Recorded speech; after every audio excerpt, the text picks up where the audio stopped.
ہم جو امام حسن کے ساتھ ہیں، ہمیں تو شام نے معاویہ نے کوئی آفر بھی نہیں کی، ہم ایسے خالی ہاتھ کیسے جائیں؟ لہذا مال غنیمت بھی نہیں ملا، کوئی معاوضہ بھی نہیں ملا، میدان سے چھوڑ کے اتنے دنوں سے گھروں سے باہر کیمپ میں چھونی میں کام کر رہے ہیں، گھر میں کیا لے کے جائیں گے؟ بیوی بچوں کے لیے کیا لے کر جائیں گے؟ لہٰذا انہوں نے کہا کہ تم اپنا ہی لشکر لوٹو، اسی کا مال غنیمت لوٹو، اور امام حسن کے لشکر لوٹ لیا انہوں نے۔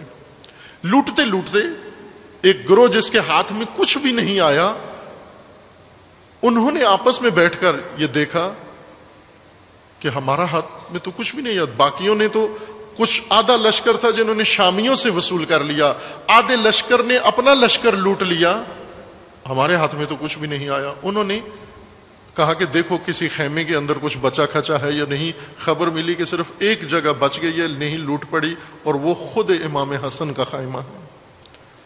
اس لشکر نے امام حسن کے خیمے پہ حملہ کیا، وہ خیمہ مکمل لوٹ لیا، اور پھر آخرکار بات یہ آ گئی کہ اور کیا، چونکہ اس لشکر میں تو اتنا مال و متاع نہیں تھا، مال غنیمت جو ہمارا پیٹ بھرے، جو ہماری تشفی کرے۔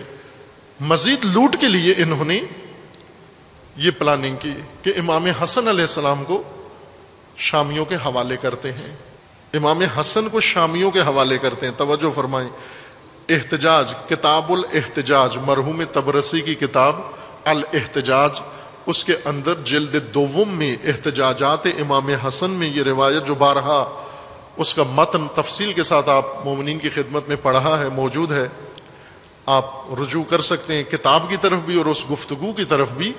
امام علیہ السلام نے وہاں پر اپنی صلح اور مصالحت کے اسباب بیان کیے۔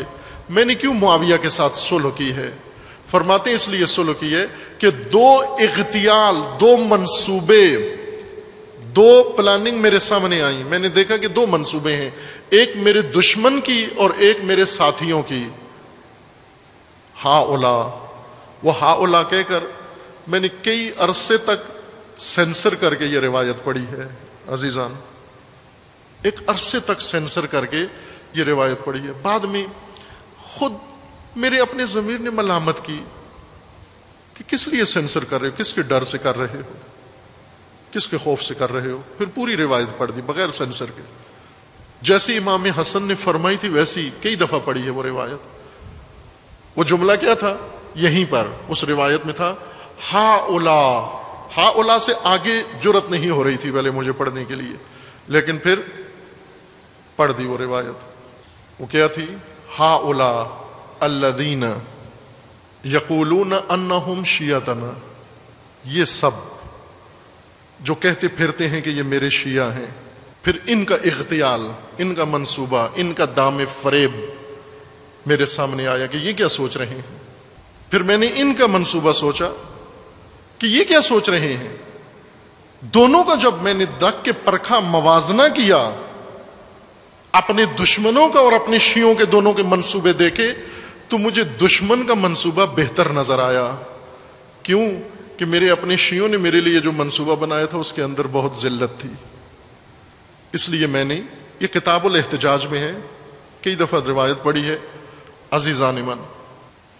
وہ کیا منصوبہ تھا کہ ہم امام حسن علیہ السلام کو پکڑ کے، گرفتار کر کے، رسیوں میں باندھ کے شامیوں کے حوالے کر کے معاوضہ لے لیتے ہیں، اس کے بدلے میں غنیمت لے لیتے ہیں، مال غنیمت لیتے تھے، امام فروشی کرتے ہیں۔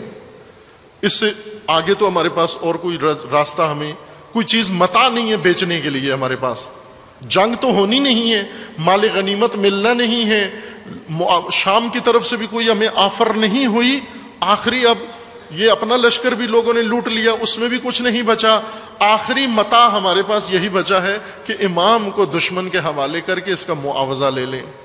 یہ کن لوگوں نے کیا؟ یہ تاریخ میں وضاحت کے ساتھ لکھا ہوا ہے، بہت دو ٹوک میں، تاریخ نے سینسر نہیں کیا، وضاحت کے ساتھ لکھا ہوا ہے۔ آسان ترین کتاب میں آپ کی خدمت میں عرض کرتا ہوں، بہت ساری تاریخ کی ساری کتابوں میں لکھا ہوا ہے۔ منتہی الاعمال مرحوم محدث قمی کی کتاب ہے، اس کے اندر انہوں نے کھول کے لکھا ہے۔ البتہ جنہوں نے لکھا ہے ساتھ پھر توجیہ بھی کی ہے، اس کی تعویل بھی کی ہے، اس کو اوپر پردہ ڈالنے کی بھی کوشش کی ہے۔ لیکن اصل مطلب بھی لکھ دیا، نام بھی لکھ دیا، طبقہ بھی لکھ دیا، گروہ بھی لکھ دیا۔ وہ کون سے کوفی شیعہ تھے جنہوں نے امام حسین کو فروخت کرنے کا نعوذ باللہ منصوبہ بنایا تھا؟ امام نے فرمایا جب میں نے یہ دونوں دیکھے تو دشمن کا منصوبہ یہ تھا کہ مجھ سے اقتدار چھین لے، ان کا یہ منصوبہ تھا کہ یہ مجھے اسیر کر کے ان کے سپرد کر دیں، تو مجھے اس کے منصوبے کو بہتر لگا، اس میں کم نقصان تھا، لہذا اس صورتحال میں زخمی بدن کے ساتھ امام کی ران پر نیزہ مارا، اپنے ہی لشکر نے نیزہ مارا، لوٹ کے دوران پٹی باندھ کر زخمی جسم کے ساتھ جا کر ان سے پوچھا بھائی کیا چاہتے ہو؟ انہوں نے کہا شرائط آپ رکھیں، معاہدہ کرنا چاہتے